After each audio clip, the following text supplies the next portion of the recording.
रोहन और सीमा की नई नई शादी हुई थी। घर में ससुर यानी के रोहन के पिता सुधीर जी और वे दोनों बस 3 ही लोग थे। इस घर को रोहन के माँ बाप ने जीवन भर पाई पाई जुटाकर बड़ी मेहनत और अरमानों से बनाया था, वरना आज के समय में मुंबई में घर बनाना तो दूर की बात है, किराए पर लेना भी बहुत बड़ी अचीवमेंट से कम नहीं है। जब रोहन कॉलेज में था तब माँ उन्हें और दुनिया को छोड़कर जा चुकी थी। एक कांवाली बाई सकू थी जो सुबह से लेकर शाम तक उनके घर का सारा काम करती थी।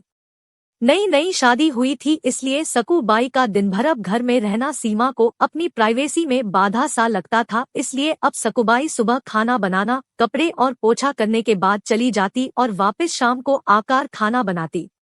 सकूबाई की दोपहर की गैरहाजिरी से कई छोटे मोटे काम दिखाई देने लगे, जिनमें से ज्यादातर काम बिना कहे सुधीर जी ये सोचकर कर लिया करते कि बहू को मदद हो जाएगी, लेकिन बहू सोचती कि ससुर को औरतों के काम में दखल देने की आदत है। एक दिन मौका देखकर सीमा ने रोहन से कहा, क्यों ना हम बाबूजी को वृद्धाश्रम में भेज दे। सिर्फ एक बार पैसा भरना पड़ेगा और उन्हें भी अपने उम्र के लोगों का साथ मिल जाएगा। हमें भी अपनी प्राइवेसी के बारे में ज्यादा सोचना नहीं पड़ेगा। रोहन ने सीमा की बातों पर ज्यादा ध्यान नहीं दिया। कुछ दिन ही बीते थे कि बाबूजी अपने दोस्तों के साथ एक हफ्ते के लिए टूर पर गए और इत्तेफाक से इसी दौरान सकू बाई भी छुट्टी पर थी। फिर क्या, सीमा को जैसा चाहिए था वैसा समय मिलने लगा। अब रोहन रेस्टोरेंट में खाना खा लेता और सीमा का काम ऑमलेट, ब्रेड या मैगी से चल जाता। खाना बनाने की टेंशन नहीं थी, लेकिन घर में निकलने वाले सारे काम तो अभी भी करने ही थे। ससुर जी की गैर हाजिरी में सीमा को एहसास हुआ कि वह बिना कहे ही जो काम कर लिया करते थे उनसे कितना फर्क पड़ता था। छोटे मोटे लगने वाले यह काम भी काफी समय और एनर्जी लेने वाले थे। कुछ दिन बीतने के बाद एक दिन रोहन सीमा को कहता है, चलो आज कहीं बाहर घूम कर आते हैं। सीमा बड़ी खुशी खुशी सज धज कर बाहर घूमने के लिए तैयार हो जाती है। रोहन सीमा को अपने घर से 4 किलोमीटर दूर एक चौल में लेकर आता है। एक आदमी रोहन के हाथों में एक चाबी देता है।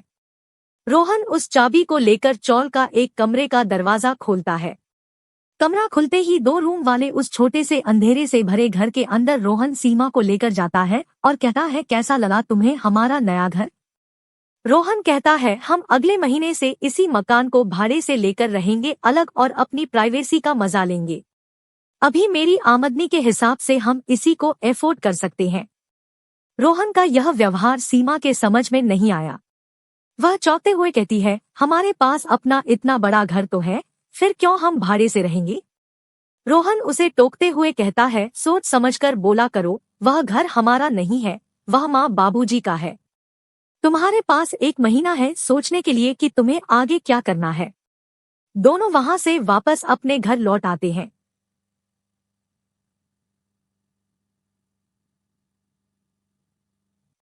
पूरे रास्ते सीमा के दिमाग में तरह तरह के विचार चल रहे थे।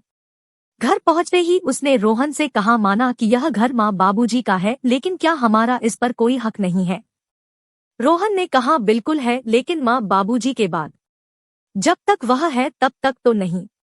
अगर तुम्हें हक समझ में आता है तो तुम्हें जिम्मेदारियां भी समझ में आ रही होंगी।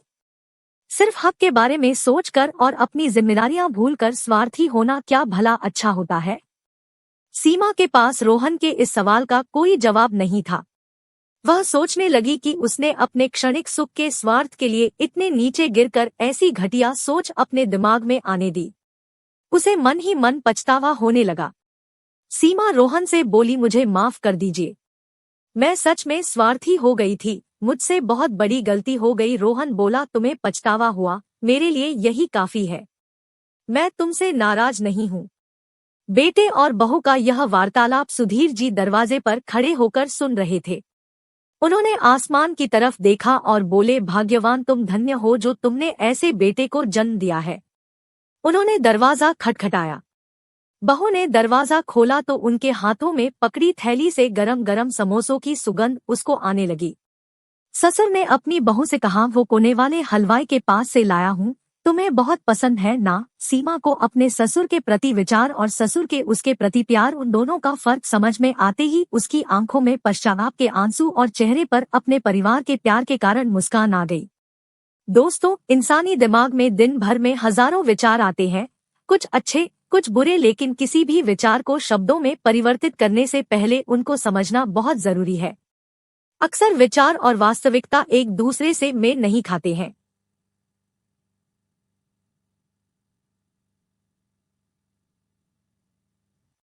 हमारे बुजुर्ग जो हमें बोझ लगते हैं, जिनसे हम बात बात में चीर जाते हैं, और ऐसा इसलिए होता है क्योंकि हम स्वार्थी होकर सोचते हैं और हम उनके योगदान को समझ नहीं पाते। वह हमारे जीवन में बहुत अहम किरदार निभाते हैं।